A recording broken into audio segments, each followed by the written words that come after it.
नमस्कार मैत्रिणींनो, मी आज बनवणार आहे अंडा शेव। चला बघा, आता इथे मी 6 अंडे उकडून घेतले। त्यांना आपण थोडे अशी चिरा पाडतोय, म्हणजे ते फुटायला नको। असे आपण प्रत्येक अंड्याला आपण चिरा मारून घेतोय। बघा, आता आपण याच्यात फ्राय करून घेतोय। आता याच्यामध्ये थोडी मिरची टाकायची, थोडीशी मिरची पावडर घालतोय आपण, थोडीशी हळद,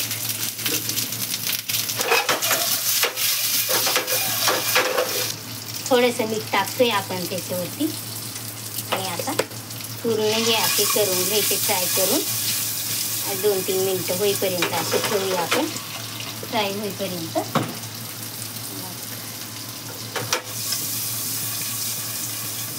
बघू शकता आता तुम्ही।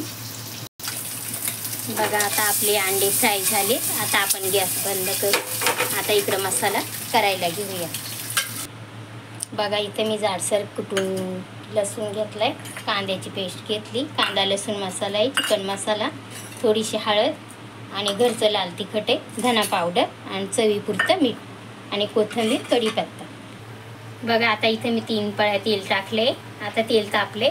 चला आपण आता टाकूया कांद्याची पेस्ट।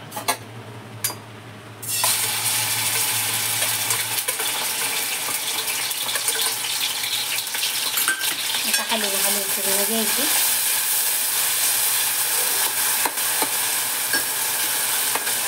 आता पूर्ण लालसर कलर येईपर्यंत आपण ही तळूनच घ्यायची। मग त्याच्यात लसूण घालूया आपण।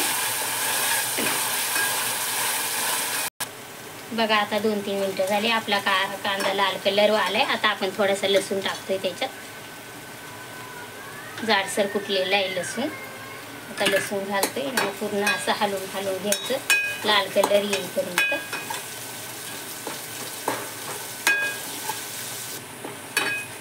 बघा, आता आपण 2-3 पानं कढीपत्त्याचे घालतोय।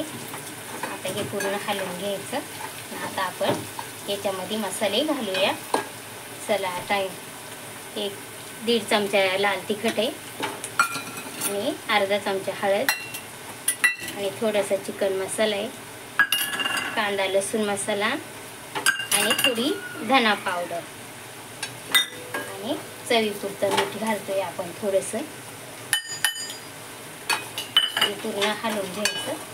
मग आपण ते बॉईल केलेले अंडे घालू। बघा, आता आपण याच्यात पाणी घालतोय। आपल्याला पाहिजे तसंच घालायचं आपण, कारण याच्यात शेव पण घालणार आहे ना, त्याच्यामुळे आता उकळी येऊन द्यायची चांगली। बस, आता झालं। वरून थोडीशी कोथिंबीर घालतोय आपण। बघा, आता इथं 5 मिनिटं उकळून झालेत। आता आपण त्याच्यामध्ये अंडे सोडूया, फ्राय केलेले अंडे आता आपण त्याच्यात घालतोय। आता याला परत 2-3 मिनिटं उकळी येऊन द्यायची। मग आपल्याला शेव टाकायची त्याच्यामध्ये। बघा, आता आपण अंडे टाकले होते, त्याला पण मस्त उकळी आली। आता आपण शेव घालूया त्याच्यात, अर्धी वाटी अशी शेव घातली आणि पूर्ण आता 5 मिनिटं परत होऊन द्यायची। ही उकळी राहून द्यायची अशीच, थोडी उकळी येईपर्यंत असंच ठेवून देऊया आपण। बघा, आता आपली शेव घालून 5 मिनिटं झाले। आता कशी मस्त भाजी झाली आपली, एकदम घट्ट। आता आपण गॅस बंद करूया।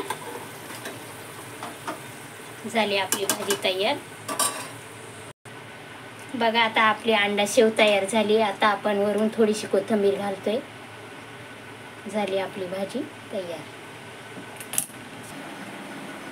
व्हिडिओ आवडला असेल तर लाईक करा, शेअर करा आणि सबस्क्राईब करा।